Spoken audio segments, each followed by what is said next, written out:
इससे पहले क्लास में आपको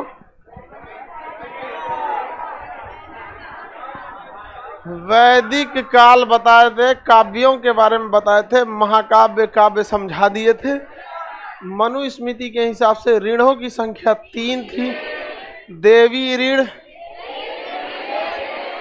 ऋषि ऋण और पितृ ऋण। कौन सा ऋण चुकाया नहीं जा सकता? मातृ। ऋषि ऋण को कैसे चुकाया जा सकता है? शिक्षा देकर। क्या देकर? यज्ञ पूजा पाठ करके। हाँ, पितृ ऋण आप लोग कोई ऋण चुकाए ना चुकाए, लेकिन पितृ ऋण तो पक्का चुका देंगे आप लोग। हाँ नहीं जाएगा क्या? पक्का चुकाएगा सब एक्स्ट्रा चुका देगा सब। सबसे आसान यही चुकाना है। आप लोगों को समझ में आ रहा है? कौन सब्जेक्ट है? चलिए तब तो ठीक है।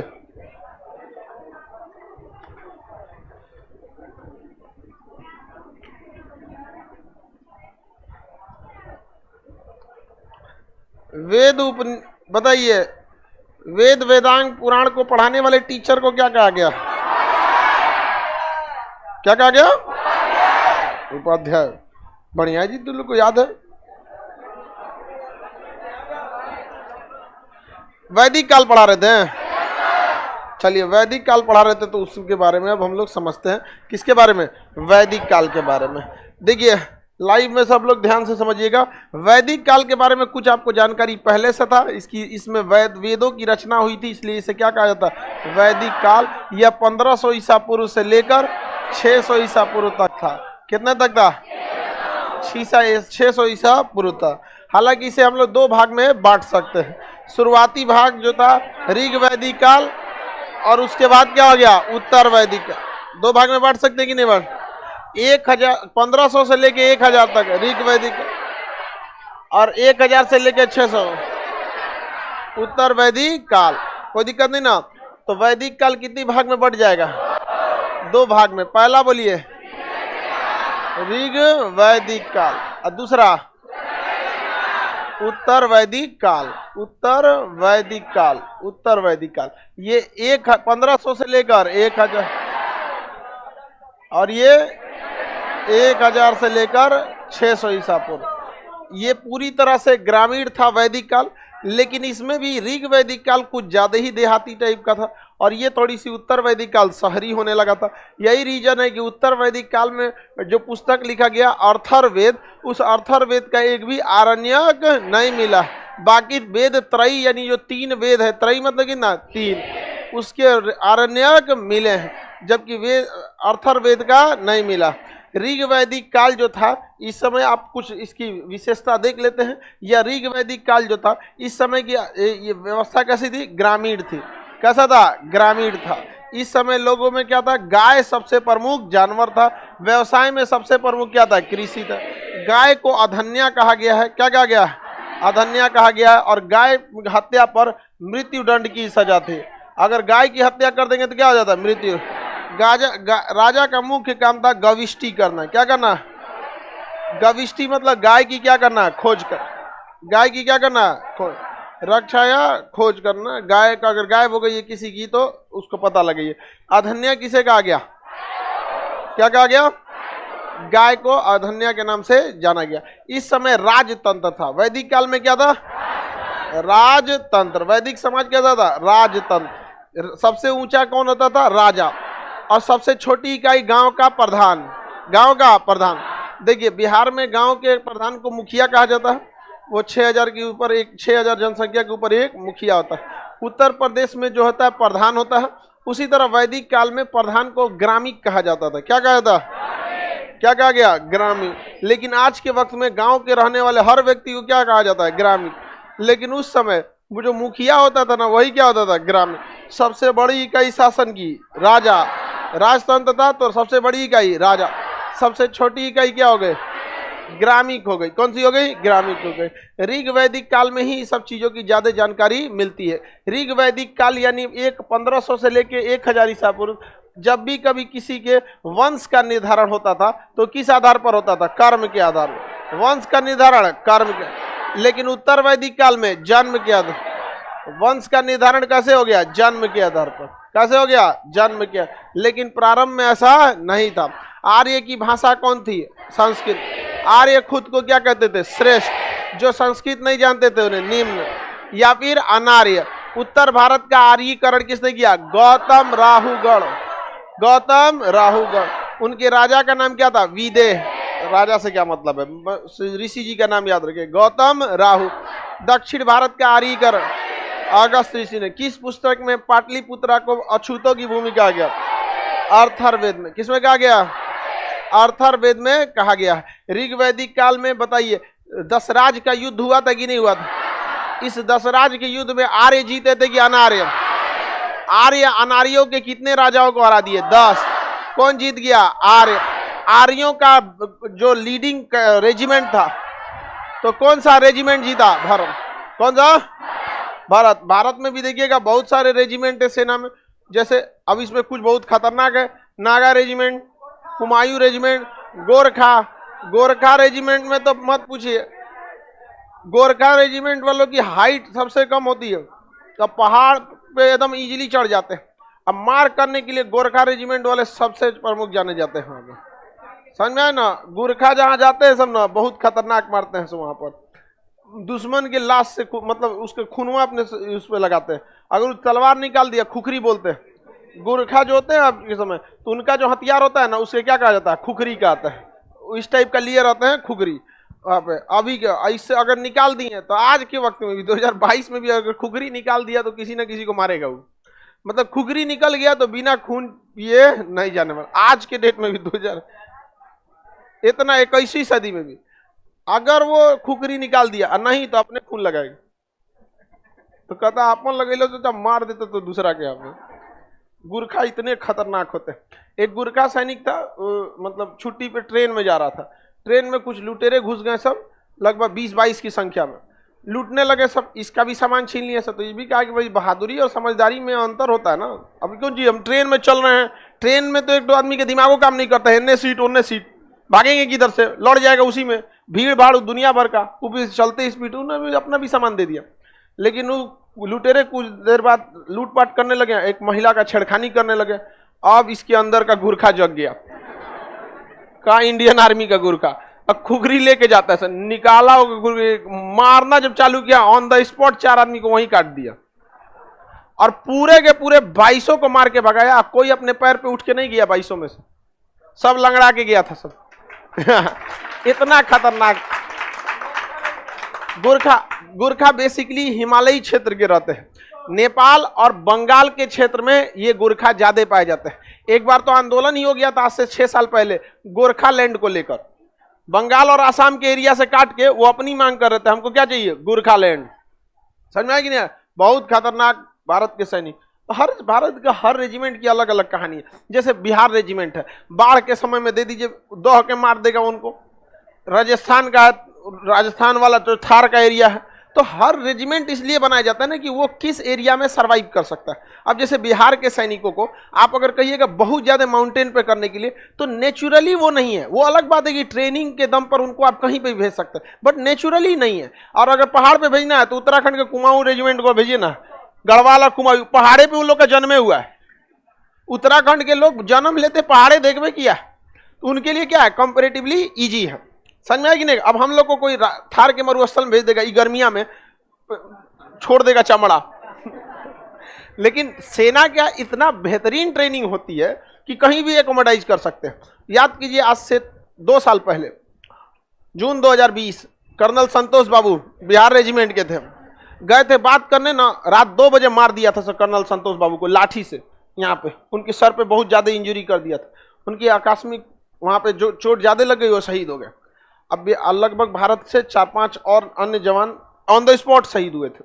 और वहां ड्यूटी पे थे कौन? बिहार रेजिमेंट और सिख रेजिमेंट। ऊपर से आदेश आया था कि भाई 1996 का समझौता है कि हम लोग को क्या नहीं करना है? मार नहीं करना है। और वहां था बिहार रेजिमेंट वाला, कहा कि ठीक है समझौता, मारा रतिया 2 बजे घुस के चाइना वाले को 40 को मार के गिरा दिया। वहां पर हमारे कर्नल संतोष बाबू शहीद हुए थे, वहां मेजर जनरल को मार दिया।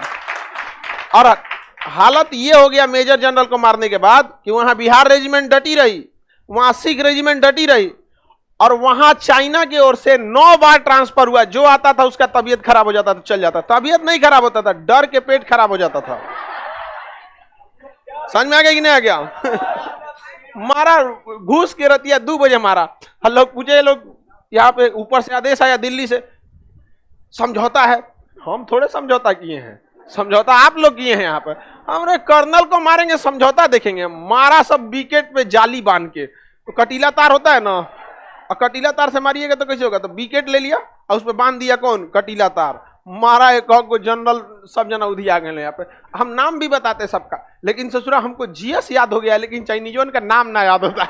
छोटा सबका नाम ऐसा लगता है जैसे लगता है दवाई का नाम है कौन, पागल की तरह रहता है। लेकिन मारा सब बहुत जबरदस्त। तो अभी क्या है ना कि भारत में हर रेजिमेंट ने अपना योगदान दिया, चाहे वो महार रेजिमेंट हो, सिख रेजिमेंट हो, चाहे वो लाइट इन्फेंट्री हो, राजपूताना रेजिमेंट हो, राष्ट्रीय राइफल हो, पैरासूट, हर। तो हम ये नहीं कह सकते कि कौन रेजिमेंट अच्छा है कौन खराब है, सबने अपना अपना काम किया अपने जगह। लेकिन उस समय का सबसे आगे कौन रेजिमेंट हुआ था? भारत का। कौन था? भारत। दशराज के युद्ध में किस कबीले की जीत हुई? भारत। भारत का नाम क्या पड़ गया? भारत। और भारत में सोना इतना ज्यादा था कि क्या हो गया? सोने की चिड़िया। अभी भी भारत है बेरोजगारों का कबूतर खाना। आगे बढ़ जाए, किसी को कोई दिक्कत नहीं। इस समय कई सारी चीजें की अलग अलग जानकारी थी। अब देखते हैं इस समय का जो समाज था वो 4 वर्ण में बटा हुआ था। इस समय समाज कितने वर्ण में बटा? वर्ण की संख्या कितनी थी? 4। वर्ण की संख्या 4। देखिए, जो सबसे ज्यादा संख्या में थे उनका नाम था शूद्र। शूद्र दूसरे की क्या करते थे? नौकरी करते थे। अब आपको पता है कि ऋग वैदिक काल में कर्म के आधार पर होता था, और जो दूसरों की रक्षा करता था वो क्षत्रिय, जो व्यापार करता था वो वैश्य। व्यापार करने वाला वैश्य कहलाया। क्या कहलाया? वैश्य। जो दूसरे की रक्षा या पुलिस, उसमें क्षत्रिय। और जो शिक्षा दिया वो ब्राह्मण। और इनके ऊपर कौन थे? भगवान। इनके ऊपर भगवान। तो ये उस समय का समाज था। अब देखिए, शिक्षा देने वाले की संख्या कम रहती है, ग्रहण करने वाला ज्यादा रहता है। अब यही देखिए ना, इस क्लासरूम में यहाँ पर दिख रहे हैं, हम यहाँ से आप लोगों को बता रहे हैं, ग्रहण करने वाले ज्यादा हैं। तो देखिए, तो उस समय के हिसाब से जो शिक्षा या जो दूसरों को मतलब ज्ञान देता था वो क्या कहलाता था? ब्राह्मण।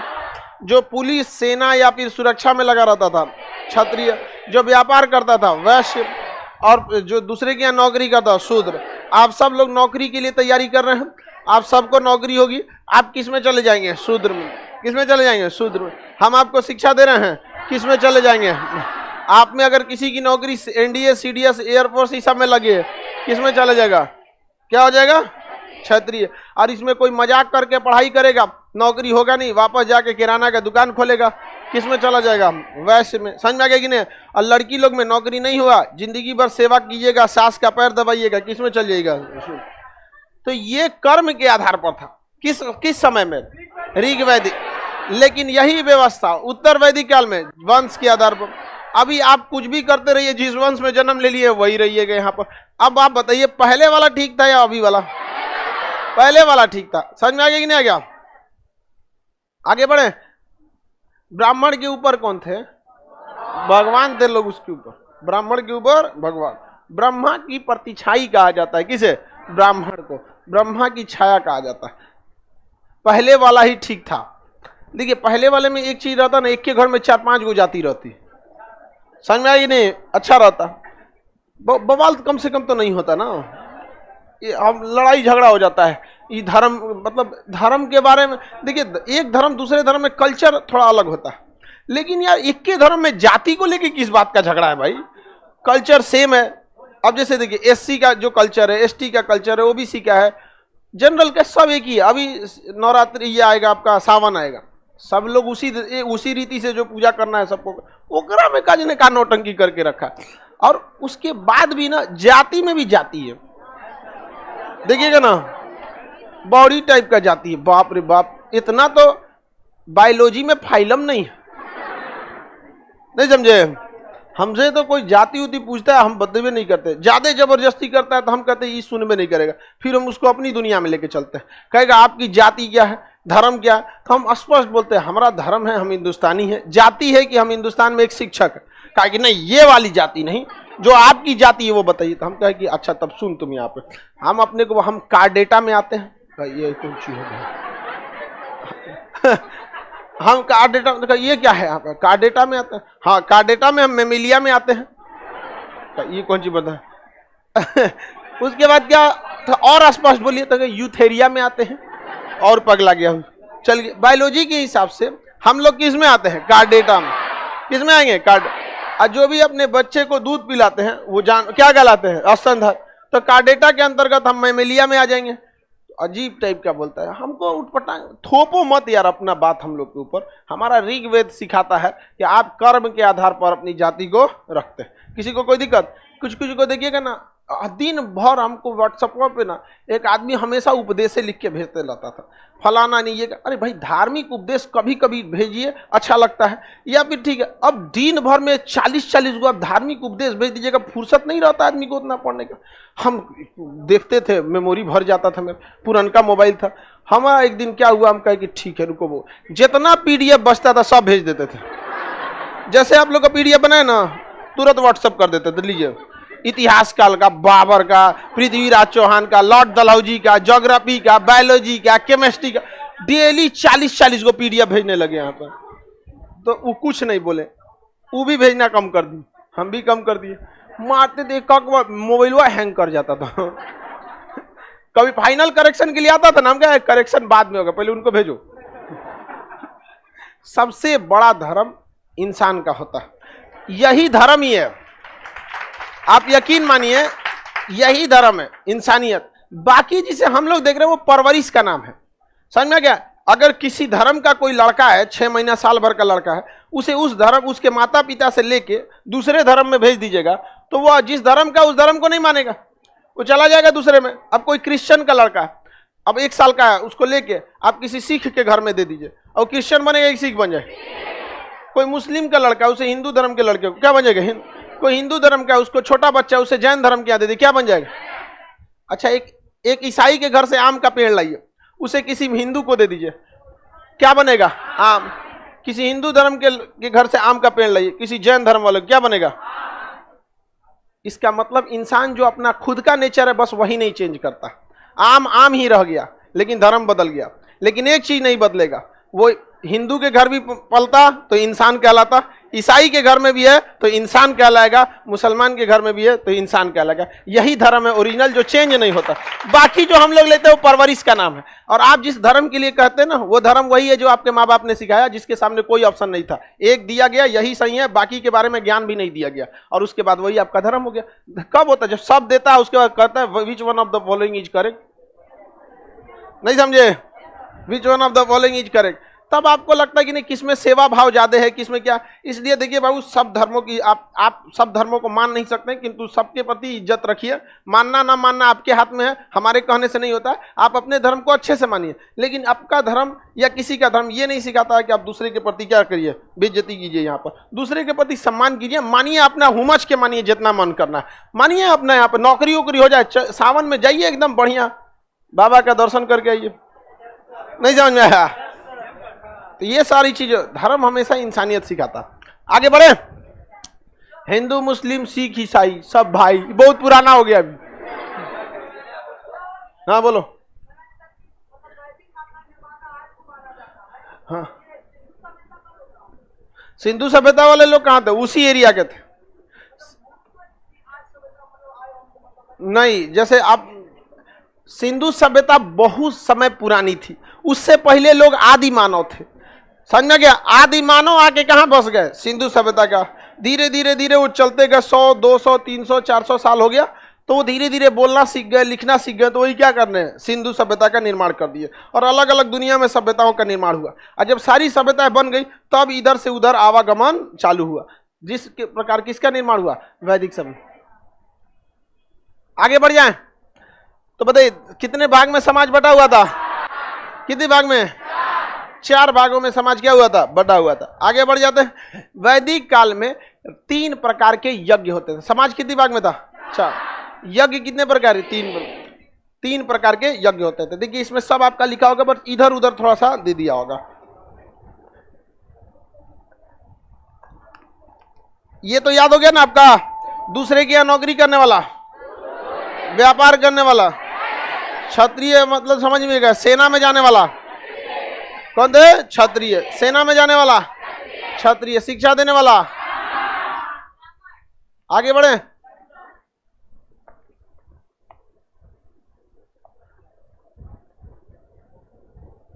अहीर रेजिमेंट, अभी देखिए ये अहीर रेजिमेंट का मामला अभी सेना को डिसीजन लेना है कि वहां पर वो डिसीजन लेंगे कि नहीं लेंगे। आगे देखिए वैदिक काल की नदियों के बारे में। वैदिक काल की नदियां, देखिए नदी आज भी है, उस समय भी थी। समझ में आ गया कि नहीं आएगा? नदी आज भी है और उस समय भी थी, बट नाम थोड़ा सा अलग अलग है। जैसे जिस शहर का नाम अभी पटना है, उसका नाम पहले पाटलिपुत्र। जिस राज्य का नाम अभी बिहार है, कभी उसका नाम मगध था। जिस राज्य का नाम मतलब अलग अलग हो जाते हैं सब। तो उस समय की नदियों के नाम और अभी के नदियों के नाम में कुछ कुछ अंतर हो जाता है। तो बस किसमें अंतर है? हाँ, नाम में। इसमें आपको कुछ नदियां, जैसे रावी नदी, पहला कौन सी है? रावी। परुसनी नाम है रावी का, परुसनी। रावी का सतलज का है गधा का, सतलज का झेलम हो जाएगा, शत्रुदी। झेलम का, झेलम का है वितस्तता। व्यास का है विपाशा, व्यास का है विपाशा। गंडक का है सदा नीरा, गंडक का सदा, गंडक का सदा नीरा, सदा नीरा। सिंधु का सिंध, सिंधु का सिंध। रावी नदी परुसनी, रावी नदी रावी। सतलज शत्रुदी, सतलज, सतलज शत्रुदी। झेलम वितस्तता, झेलम। व्यास, गंडक सदानी, गंडक। सिंधु, सिंधु झेलम, गंडक। चिनाब, चिनाब छूट गया। अस्किनी, चिनाब, चिनाब अस्किनी, चिनाब। गोमती, गोमल, गोमती, गोमती, गोमती। ये उस समय की क्या थी? नदियां थी। बताइए रावी का नदी का उस समय का नाम? रावी का नाम परुसनी। शत्रुदी किसे कहा गया? सतलज। वितस्तता, विपाशा। ये तो गधों को कभी नहीं भूलेगा। समझ में आ गया कि नहीं आ गया? विपाशा, गधा बसु कौन बोलता है? विपाशा, विपाशा। सदा नीरा, सिंध। अस्किनी, अस्किनी। वितस्तता, विपाशा। शत्रुदी, परुसनी, गोमल, गोमल। आगे बढ़ जाए। ये उस समय की क्या थी? प्रमुख नदियां थी। इसमें सबसे प्रमुख नदी जो थी वो सिंधु थी। कौन सी नदी? सिंधु। उस समय तक गंगा नदी का उतना प्रचलन नहीं था। वैदिक काल के समय ये प्रमुख नदियां थी। वैदिक काल के समय सबसे प्रमुख जो देवता होते थे वो उनका नाम था इंद्र और अग्नि। इंद्र और अग्नि सबसे प्रमुख देवता है। इंद्र सबसे प्रमुख देवता इंद्र। इनकी चर्चा कितनी बार मिली है? 250। इनका मुख्य रूप से पूजा किस लिए होता है? युद्ध के लिए। इसलिए इन्हें क्या कहा गया? पुरंदर। पुरंदर मतलब क्या होता है? किला। पहले के समय में जब तक आप किला तोड़ के अंदर ना घुस जाते हैं तब तक आप युद्ध नहीं जीते हैं। तो पुरंदर मतलब किला तोड़ने वाला। समझ में गया? किसे कहा गया? इंद्र। कितनी बार चर्चा है? 250 बार। तो बताइए नदी तो याद हो गया ना? नदी याद हो गया। पुरंदर किस देवता को कहा गया? किस देवता को? इंद्र देवता को। इंद्र सबसे प्रमुख देवता कौन थे? इंद्र सबसे प्रमुख देवता इंद्र। कितनी बार चर्चा? 250। अग्नि की चर्चा 200। अग्नि की चर्चा। अग्नि सबसे प्रमुख देवता।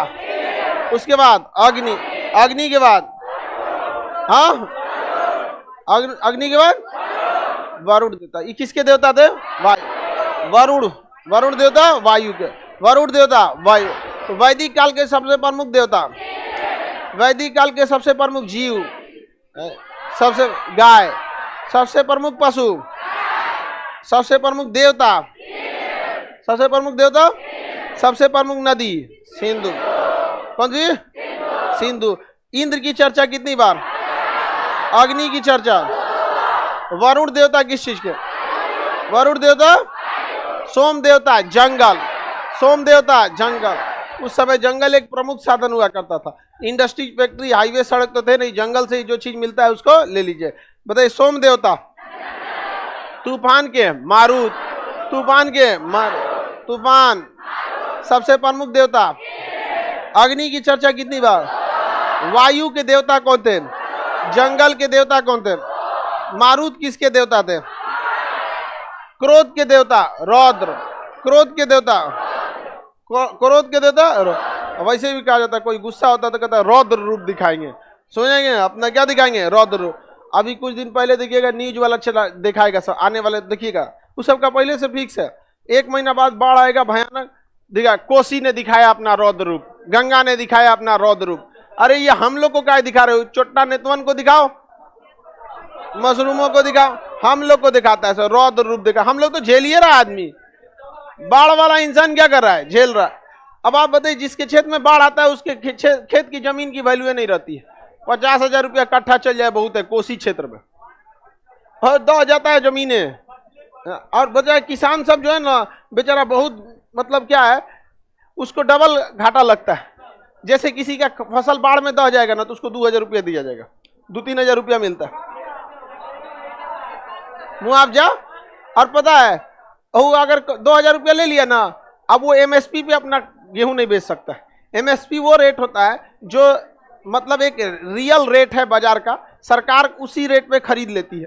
तो अगर आप मुआवजा ले लिए ना तो सरकार कहेगी आपका तो दह गया था फसल, आप तो मुआवजा ले लिए थे। अभी बेचारा किसान को कोई समझाने वाला नहीं है, तुम्हारा 2,000 के चक्कर में 20,000 का लॉस कर दिया। अब सरकार जो एमएसपी पे गेहूं खरीदती है 18-19 रुपया, अब बाजार में बिक जाता है किसानों से 14-15 रुपये में। अब बताइए 1 किलो पे अगर 4 रुपया का आपका लॉस हो रहा है, उसके पास 10 कुंटल 20 कुंटल है तो बहुत अच्छा खासा लॉस हो जाएगा कि नहीं हो जाएगा? आप बताइए, यही करता है सर ने। तो आपको क्या दे दिया सब? 2,000 का मुआवजा, और ठग दिया सब आपको 20,000 रुपया। तो ये सब चीजें गड़बड़ हो जाता है। उस समय खेती सबसे प्रमुख साधन था। देवता में याद हो गया कि नहीं हो गया? देवता सबसे प्रमुख देवता, जंगल के देवता, जंगल के देवता विष्णु भगवान का उस समय उतना प्रचलन था ना। सबसे प्रमुख कौन थे? इंद्र। वैदिक काल में सामाजिक व्यवस्था देखते हैं। सबसे बड़ा पद कौन था? राजा का। सबसे बड़ा पद, सबसे छोटा पद क्या था? ग्रामीण। सबसे छोटा पद ग्रामीण था। क्या था? ग्रामीण। देखिए उस समय 3 प्रकार के सम्मेलन हुआ करते थे। कितने प्रकार के? 3। सभा, समिति और विधत। सभा, समिति और विदत।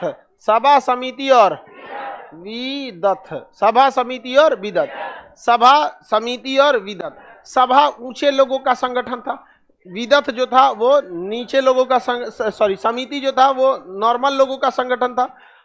और ये हो गया आपका विदत में जो महिला पुरुष दोनों इसमें रहते थे। देखिए सभा, समिति जो था, सभा जो होता था और समिति होती थी, इसे प्रजापति की 2 बहनें कहा गया। प्रजापति का 2 बहन किसे कहा जाता? हाँ, सभा और समिति को। सभा और समिति को। सभा और समिति में महिलाओं का जाना वर्जित था, महिला इसमें भाग नहीं लेती थी। हालांकि सभा और समिति को क्या कहा गया? प्रजापति की 2 बहनें। किस वेद में कहा गया? तो अर्थर्वेद। किस वेद में? अर्थर्वेद। अर्थर्वेद में 3 सम्मेलन में से कितने सम्मेलनों की चर्चा है? 2। किसकी किसकी? सभा और समिति। सभा और समिति। सभा और समिति। इसे प्रजापति का क्या कहा गया? 2 बहन। क्या इन दोनों में महिलाओं का प्रवेश था? उस समय का सबसे बड़ा हिस्सा क्या था? विदत। सर्वाधिक चर्चा किसकी मिलती है? विदत। देवताओं में सर्वाधिक चर्चा, देवताओं में सर्वाधिक चर्चा। आगे बढ़ जाए।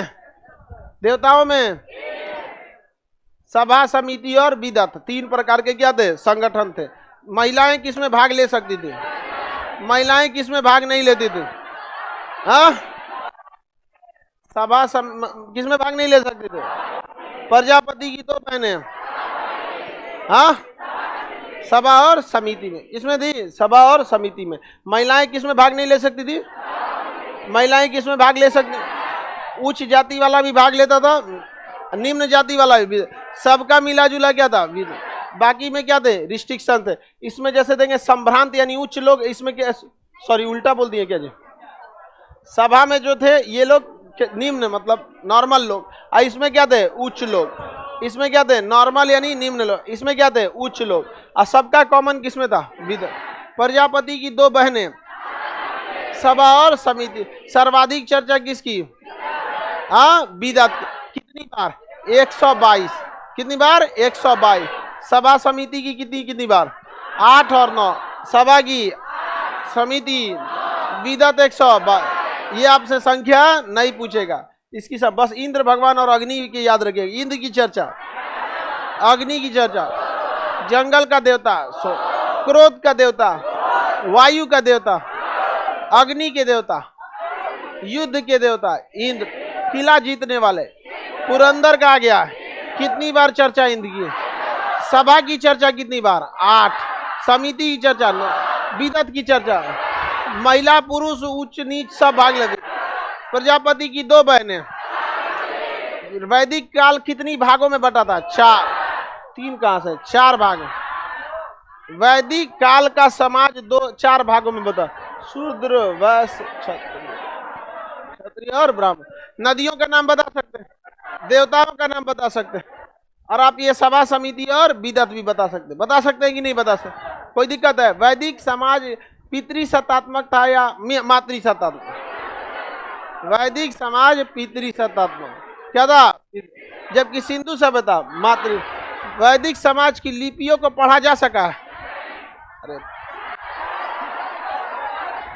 कुल वेद पुराण सब वही में लिख दिया, कहता नहीं पढ़ा जा सकता है।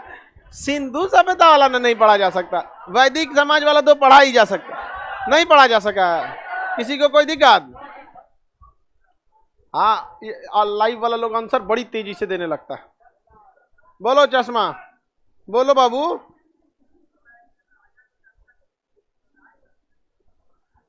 राजा को जनता, वैदिक काल में कुछ कुछ जगहों पे लोकतंत्र देखने को मिला, बाकी जगहों पे क्या था, राजतंत्र।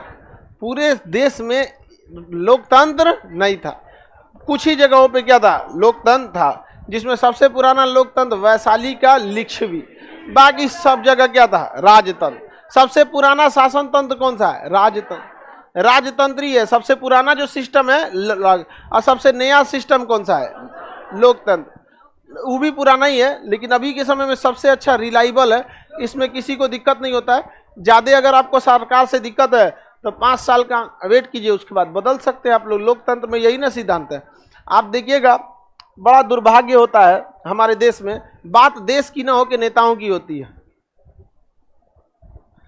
समझ में आया कि नहीं आ गया? कभी भूले भटकी कभी देश का नहीं बात करेगा सब, नेताओं का बात करेगा सब। बिहार में किस पार्टी की सरकार है, किसकी बनेगी, किसकी बिगड़ेगी, बिहार बनेगा कि बिगड़ेगा चोट्टा, इसकी बात करना नहीं, समझे? अरे हम लोग तो उस समय भी मगध कहलाते थे जब लोकतंत्र नहीं था, तब ये तो आके चौपट किया सब, नहीं समझा मशरूम सब।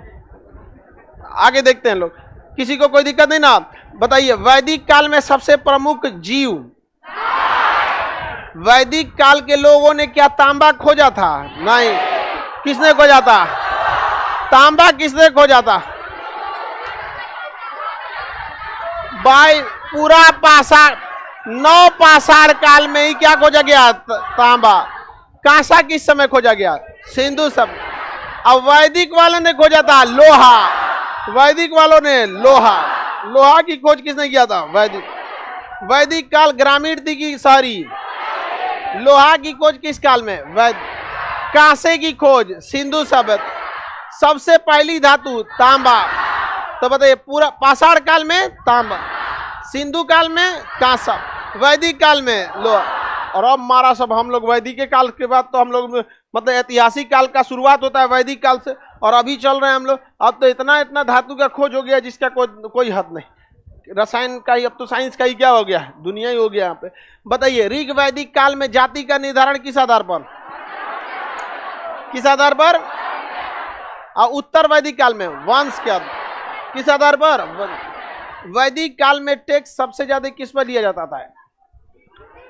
कृषि पर। और दूसरा कोई था ही क्या चीज, किस पर टैक्स लिया जाता है? कृषि।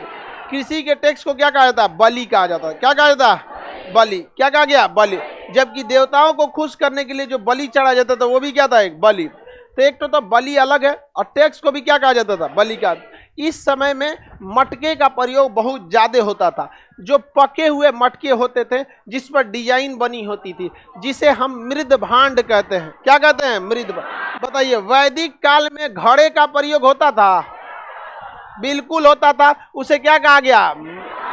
मृद भांड। क्या कहा गया? मृद भांड। क्या कहा गया? मृद भांड। वैदिक काल में। लेकिन आप बताइए, मटके का यानी घड़े का पहली बार आविष्कार किस काल में हो गया था?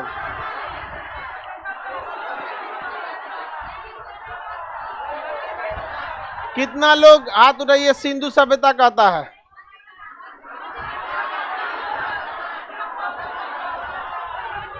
नवपाषाण काल में मानव ने खेती किया, अस्थायी आवास रखा, जानवर रखा, पहिया रखा, उसके ऊपर मनका रखा। अलंकृत ईंट को रखा था सिंधु सभ्यता, अलंकृत मटका वगैरह को सिंधु सभ्यता। कहीं का कहीं हटा देता है सब। 2 चैप्टर हुआ नहीं कि दिमाग पगलाने लगा इस सबका। मटका कोई तो मृद भांड का, मनका ये तो और वही है। करिए कि मनका कहेंगे तब ना हम जवाब देंगे वो वाला। इस अपने से क्वेश्चन सेट करती है सर। ये वाला हमसे पूछिए, भारत की राजधानी क्या है, तब ना बताएंगे। करिए सर, मनका बोलते तो हम तुरंत बता देते। आप ई दुका मृद भांड बोल दिए। अरे हम बताइए कि मृद भांड मतलब घड़ा, तब वो ही करिए कि नहीं मनका बोलिएगा तबे बताएंगे। ये सब पता नहीं, वो एकदम दिमाग में ठान लेती। ये नहीं मिलेगा तो हम। एक तो महिला थी, उसका ड्राइविंग लाइसेंस चेक किया पुलिस वाला, तो उसके पास था लेकिन दिखाई नहीं, फाइन भर के चल गई। पूछा काहे, तो करी उस पर फोटो ठीक नहीं। अजब हाल है भाई। अब पुलिस वाला ड्राइविंग लाइसेंस चेक कर रहा है तो क्या है, तो करना फोटो न ठीक बोलो मेरा। समझ में आ गया कि नहीं आ गया? तो उस हिसाब से तो आधार कार्ड कैंसिल करा लेगी सब। हमारा आधार, हमको मेरा आधार कार्ड पे फोटो खींचा तो लग रहा था कैमरा ऊपर लगा के खींचा है। फोटो हुए नहीं आया था, पूरा काला हो गया। तो हम कहे यार इतना काला, मतलब कुछ तो दिखना चाहिए ना। पूरा चौकुट्ठा ब्लैक मार दिया एकदम। हम कहे यार नाक कान तो दिखना चाहिए। काला है वो आदमी ठीक है, समझ में आता है, लेकिन यार तुम एकदम में सफा पूरा साफे ब्लैक कर दिए। तब तक बाद में उसको तनी सा डार्कनेस बढ़ाए तो अब थोड़ा सा हल्का सा झलका कि हाँ आदमी है इधर। न तो पता नहीं चल रहा था वहां। हाँ दांत तो दिखाए तब लगा। हाँ समझ में आ गया कि नहीं आ गया? आदमी है यहाँ पे। आगे बढ़े सर। आप बहुत बेइज्जती कर देते हम लोग। नहीं जी, बेइज्जती कहाँ करते हम। चलो देखो, मृद भांड इस समय था या नहीं था? हाँ था। इसमें अलग अलग कलर के क्या थे? मृद भांड थे अलग, जिसमें सबसे प्रमुख मृद भांड था गेरू मृद भांड, लाल मृद भांड था, धूसर मृद भांड। धूसर मतलब समझते हैं ग्रे कलर का। कौन सा? धूसर। धूसर मतलब ग्रे कलर। लाल मृद भांड थे, काला मृद भांड थे, मिश्रित मृद भांड थे। कई कलर के थे मिश्रित मृद भांड। मिश्रित कई कलर के क्या थे? मृद भांड। मृद भांड मतलब क्या होता है? मनका या घड़ा। बताइए कितने कलर के मनके थे? कौन कौन सा? धूसर, काला, लाल और मिश्रित थे। कौन थे? मिश्रित। सब सर्वाधिक प्रचलन किसका था? धूसर का। सबसे ज्यादा प्रचलन धूसर, जो ग्रे कलर का था धूसर। तो क्वेश्चन आएगा गेरू वर्णीय धूसर मृद भांड कहां पे मिला है? तो वैदिक काल। ऐसा ना क्वेश्चन में घुमा देता है कि दिमाग में नहीं पढ़ा जाता। तो बताइए धूसर मृद भांड कहां मिला है? आप लोग मन का आएगा तभी बताइएगा। मृद भांड मतलब क्या होता है? मिट्टी के घड़े बर्तन वगैरह। कितने कलर के थे? कौन कौन? धूसर, लाल, काला, मिश्रित। सर्वाधिक प्रचलन धूसर। तो क्वेश्चन आएगा धूसर मृद भांड कहां मिला? अब पहली बार मनका कहां मिला? नवपाषाण काल। और अलंकृत कहां मिला? सिंधु सभ्यता के बाद तो अलंकृत चालू ही हो गया। अभी ये क्या हुआ, वैदिक काल में ना उस पर चित्र बन गया। क्या बन गया? चित्र। अब किसी के घड़ा पे किसी चीज का चित्र बना लीजिए। अक्सर देखते हैं ना कि कोई लोग किसी गमला वमला चीज पे भगवान का फोटो बना देते हैं या ये कर देते हैं, ये सब चीज का, तो उस समय चित्र बनना चालू हो गए थे। तो सबसे ज्यादा कौन सा था? धूसर। इसलिए कहा गया चित्रित धूसर। क्या कहा गया? चित्रित धूसर मृदभांड। समझ आ गया कि नहीं आ गया? एक बार जब ये क्वेश्चन पूछा था ना तो एक लड़का आके कहा कि देखिए ना सर, ये कह कर रहा है, बुझाइए नहीं रहा है, चित्रित धूसर मृदभांड कहाँ मिला है? कह रहा है कि ये किस विषय का, पहले ये बताइए। अब नहीं पढ़िएगा तो आपको विषय नहीं समझ में आएगा। एग्जाम दे के एक लड़का निकल रहा था सब, तो मीडिया वाला नहीं पूछता एग्जाम कैसे हुआ, तो एग्जाम वाला पूछ रहा था कैसा हुआ? एकदम बढ़िया हुआ। बोर्ड का एग्जाम था, मैट्रिक बिहार बोर्ड का, एकदम बढ़िया हुआ। हमारा भी एकदम बढ़िया। कैसे होता है बिहार बोर्ड में, जानबे करते हैं आप लोग, छाप के लिख के चल आओ यहाँ पे। आप लोग अभी वो छापिए रहे होंगे ग्रेजुएशन में, हम ही से होशियार बनेगा लोग। ग्रेजुएशन का फॉर्म भरे है ना, एग्जाम के टाइम पे फोन करेगा कि एग्जाम होने वाला है, हमको सिखाएगा।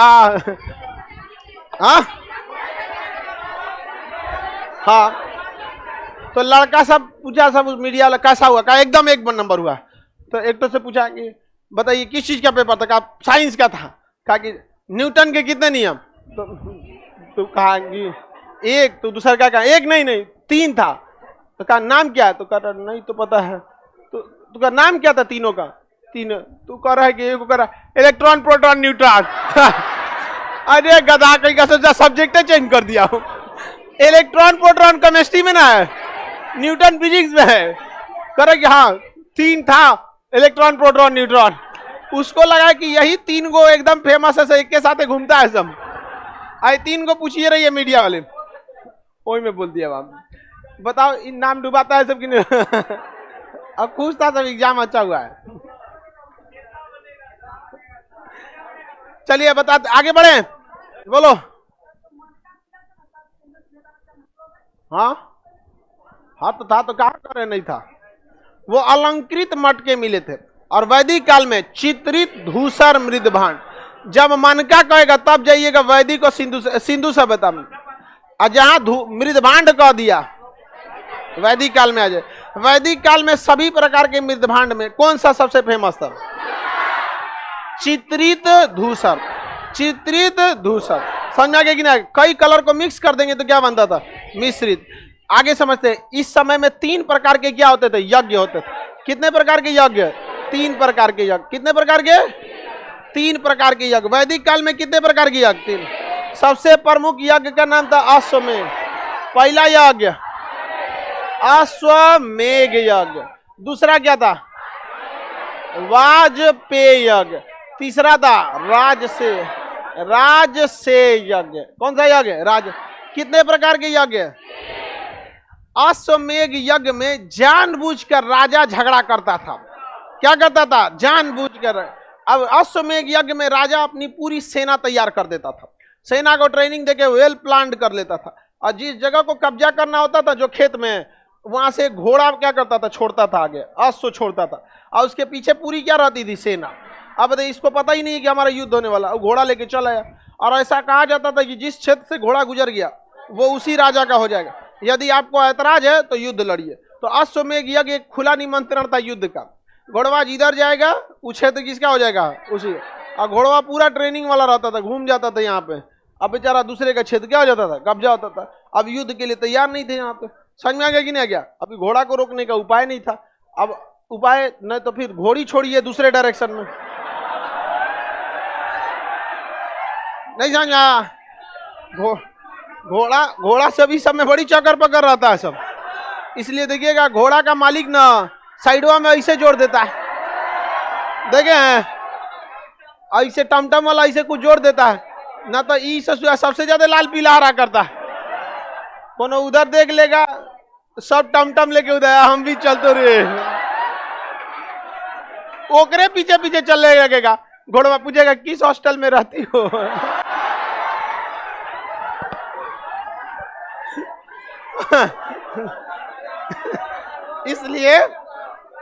इसलिए घोड़ा के आगे क्या लगा दिया था? ऐसे। समझ में आ गया कि नहीं?